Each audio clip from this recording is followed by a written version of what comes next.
Hello, my name's Joyce Gibb, and I am certified in functional medicine. I'm also a nurse practitioner. So today I would like to talk about drainage and detoxification. And I want to give a special thanks to Drs. Todd Watts and Drs. J. Davidson from cellcorebiosciences.com.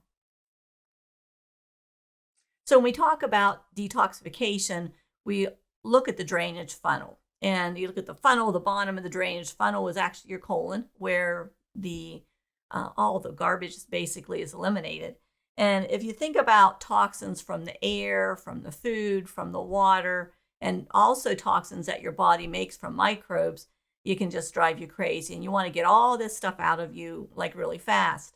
But if you don't have the drainage funnel open when you detoxify, you're going to have a lot of other problems too.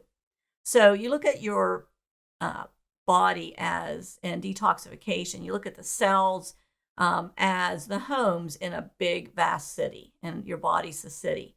And so if you take out your garbage in your home and put it at the curb and nobody collects the garbage, then you're going to have a lot of issues. You know, you're going to have the smell, you're going to have pollution, you're going to have rodents, you're going to have disease. And the same thing happens at your in your body. So if your drainage funnel is clogged, if your colon is clogged and you're constipated, then you're not going to have, your health can really be impaired. So, you know, detoxification isn't just a one-day thing. It's a continuous process because, you know, when you detoxify, it's a 24-hour process. It's not, you know, ongoing. It's not just a one-week process. So the drainage funnel starts at the colon or in the intestines. And then if everything is not flowing out of your body, then things upstream are getting backed up. And that can even include in your stomach, your small bowel. You might have esophagitis. You might have inflammation. You might have your food fermenting in your stomach because things aren't processing through. But basically, you know, if things aren't moving through, it's called constipation. And if you can push detox without drainage, you can have a lot of issues. Now, and everybody says to me, so how much should I be pooping? And I talk about colon elimination during my consults.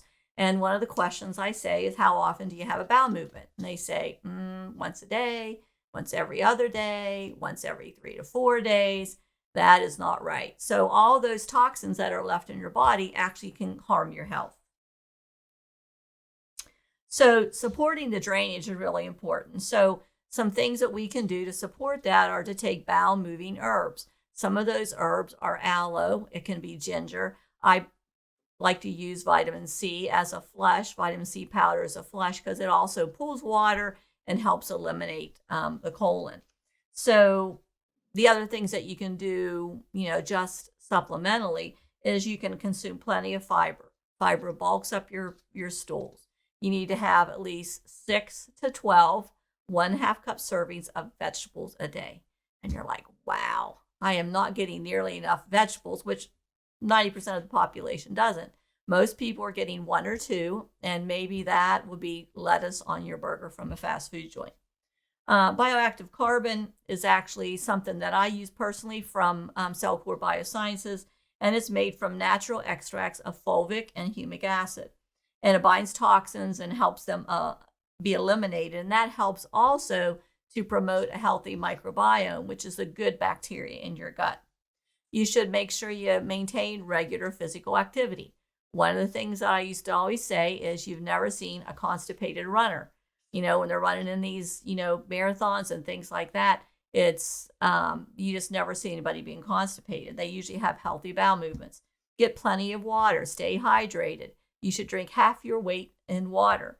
And then another thing that I hadn't thought of until I started learning from Dr. Watts and Dr. Davidson is that parasites can actually cause constipation. Get on the right slide here. So the liver and the bile ducts actually are, you know, very important to your drainage. So the colon's down here, and just above that is your liver and your bile ducts. So the liver is like the wastewater collection system in town, which separates the water from the sewage. So the water can be filtered and sent back into the home. But then the sewage, which is the liver, has to process that into to the colon. So your liver filters toxins from your blood, and that process typically comes from your gut. And then that's deposited, those toxins are deposited into your bile. If you have blocked bile ducts, what happens? They can get clogged as a result from toxins, and the bile acids can stagnate and accumulate in the liver. So this whole drainage funnel is being impaired if those bile ducts are blocked. And what also can happen when the bile ducts are blocked, it can breed illness. Factors that can lead to bile duct are inflammation, which we know is the root of all disease, and narrowing and damaging of the bile ducts. Viruses, parasites, bacteria, toxins like glyphosate, and chemical triggers can also decrease the flow out of the gallbladder. So when you have blocked bile ducts, what should you do? You should limit toxin exposure with organic foods. If you want to reference the Dirty Dozen, Clean 15, the Clean 15 are foods that you absolutely do not have to consume that are organic, but the Dirty Dozen are foods that have several pesticides sprayed on them. And so those foods in the Dirty Dozen list, which are strawberries, grapes, they have, a lot of the whole foods with the skin, peaches, etc., and even potatoes. I was surprised at that one. Those should be consumed as organic so that they have decreased pesticide exposure. Drugs, antibiotics, anti-inflammatories, and then even excess estrogen from hormone replacement, not bioidentical hormones, but they can increase your risk of gallstones, which can block the common bile ducts. So when I listen on, there's going to be another part here about your liver and detoxification is the next part, and that will explain this further as to how your liver processes all the toxins within your body. Thanks a lot. Have a great day. Thanks for watching. If this information was helpful, hit that thumbs up button down below.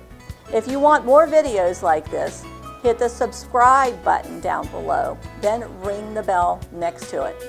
Also, if you know other people that you would want to share this link with, please do so, because I would love to help them on their journey to good health.